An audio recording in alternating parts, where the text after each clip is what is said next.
Hi everyone, আজ দেখুন তো আপনাদের জন্য কি নিয়ে এলাম। দারুণ মজাদার একটি চিকেনের ভিন্নধর্মী রেসিপি নিয়ে আপনাদের সামনে হাজির হয়ে গেলাম।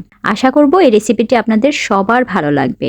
আমার সবসময় আসলে চাওয়াটা থাকে হেলদি ওয়েতে কিভাবে হেলদি, ইজি এবং সুপার টেস্টি সবাই পছন্দ করবে এরকম ডিশ আপনাদের সামনে নিয়ে হাজির হওয়ার জন্য। তো আজকে আমি এই চিকেনের রেসিপিটি কেন বলছি ভিন্ন রকম, অবশ্যই আপনারা দেখলেই বুঝতে পারবেন মেথডটি। তো দেখুন কতটা লোভনীয় লাগছে।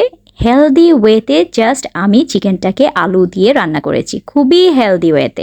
চিকেন দেখা যায় আসলে আমরা প্রতিনিয়ত যেভাবে রান্না করি সেভাবে যদি না করে একটু ঘুরিয়ে রান্না করি, এতে করে হজমেরও কোনো প্রবলেম হয় না, খেতেও মজা লাগে, একঘেয়েমিটাও দূর হয়ে যায়।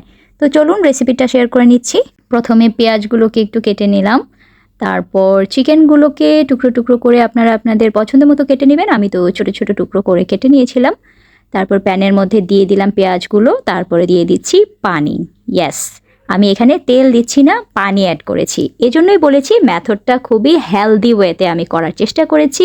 আপনারা ট্রাই করে দেখবেন, সুপার ইয়ামি হয় এবং বুঝতেই পারবেন না এত হেলদি ওয়েতে আপনারা রান্না করেছেন। অনেক সময় দেখা যায় ভাইয়াদের বলেন বা আমাদের পরিবারে যারা বয়োজ্যেষ্ঠ থাকে তাদের কিন্তু একটু তেল মশলা দিয়ে ওভাবে কষানো হলে হজমে কিছুটা সমস্যা তারা ফেস করে থাকে। তো আমার মনে হয় এভাবে হেলদি ওয়েতে ট্রাই করে দেখবেন, ইনশাআল্লাহ সবাই আপনারা উপকৃত হবেন। তো এই তো পানি দিয়ে প্রথমে আমি পেঁয়াজগুলোকে সেদ্ধ করে নিলাম 5 মিনিটের মতো। তারপরে একে একে আদা, রসুন, হলুদ গুঁড়ো, মরিচ গুঁড়ো, তারপরে আপনার গরম মশলা গুঁড়ো, এভরিথিং যা যা আপনাদের প্রেফারেবল স্পাইসেস বেসিক যেগুলো সেগুলোই, চিলি ফ্লেক্স, এগুলোর পরিমাণ আপনারা যে যতটুকু ঝাল খান, যে যতটুকু মশলা ইউজ করতে চান, মানে মশলাদার খেলে একটু মশলাটা বাড়িয়ে দিবেন, আর যদি মশলাদার কম খান সেক্ষেত্রে কোনো সমস্যা নেই, কমিয়ে দিলেই হবে। টেস্ট কিন্তু এটার সেই একই রকম আসবে, কোনো এটার ভিন্নতা নেই। ঝোল মশলা সেটা আপনারা আপনাদের প্রেফারেবল যেই টেস্ট ওয়াইজ ব্যালেন্স করে নেবেন।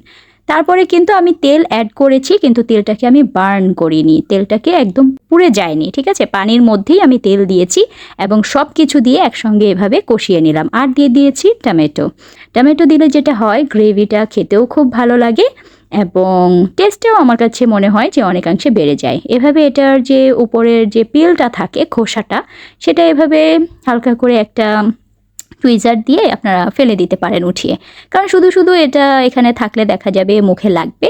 তো একেবারে ক্রিমি একটা টেক্সচার আনার জন্য এভাবে টমেটোগুলো দিয়ে দিলাম, দিয়ে একদম গলিয়ে ফেলবো।